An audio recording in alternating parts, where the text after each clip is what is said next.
We now have more of that 60 Minutes interview with Walter Isaacson, whose biography of the late Steve Jobs is coming out today. The book reveals a lot about the family of Apple's CEO. He was known for keeping his private life intensely private, which is one reason, of course, why some people are interested in this portion of his life. In one part of the interview, which was carried on the weekly web show 60 Minutes Overtime, Steve Kroft talks with Isaacson about Jobs, his wife, and his children.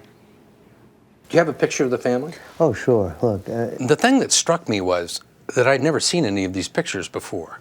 I mean, this is Lorene, and that's Aaron, Reed, Eve, and this is on their family vacation.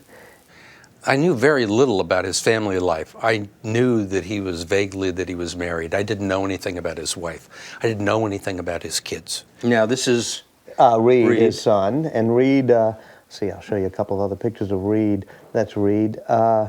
He's a student at Stanford, and after his father got cancer, he decided to study oncology. He worked in an oncology lab at Stanford as a summer job. It was all very, very personal and very intimate.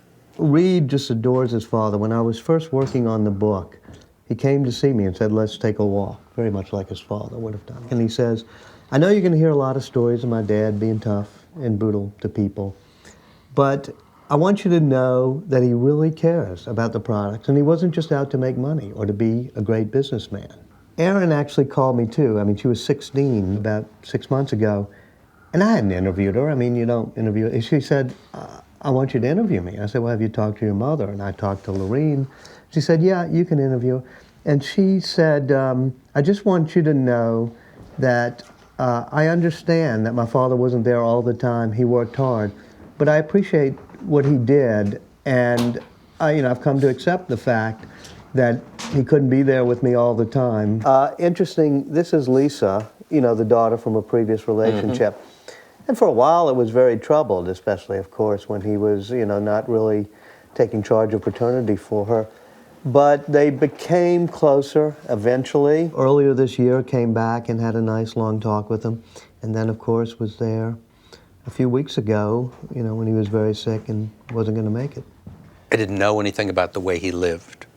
And it speaks to the secrecy and the mysterious nature of this persona that Jobs managed to create. The secrecy both about his business operations and especially the secrecy about his family life, private life. So here's Lorene. She really is, just a wonderful person. But that's him sitting in the backyard. And then this is him. It's in his study, just a little study in the ground floor of Palo Alto. And yeah, it just looks right on the street. Sometimes you walk along the street and you see the back of his head there.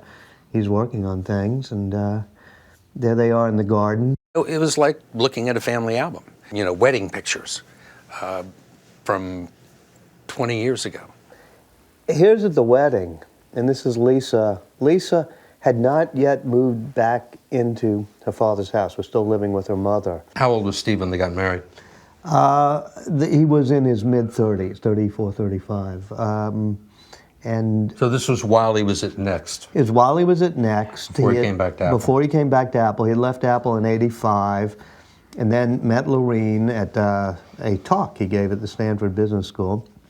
And they went out off and on for a year. As usual, any relationship with Jobs can be somewhat tumultuous, but he said to me, it was tough, but you eventually realize you've met the person, who you're right to live with. This is Steve's father, Paul Jobs, the man who adopted him. I remember I'd never seen Paul Jobs, never seen who it was, and it was really just a month or so ago when I was at the house and Steve was going through pictures in the drawers and pointing to the drawers for me to look. He said, go look in that second drawer, you'll find my father.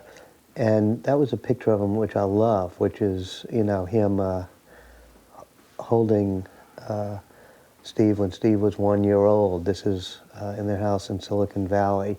I said to him, your father must have been proud of you. And this is a month ago, and Jobs is lying there. He looks up at me and said, he was proud of me. And I think he was always realizing that this person had imparted upon him a craftsmanship and a love for doing things right. And he always wanted to make Paul Jobs proud.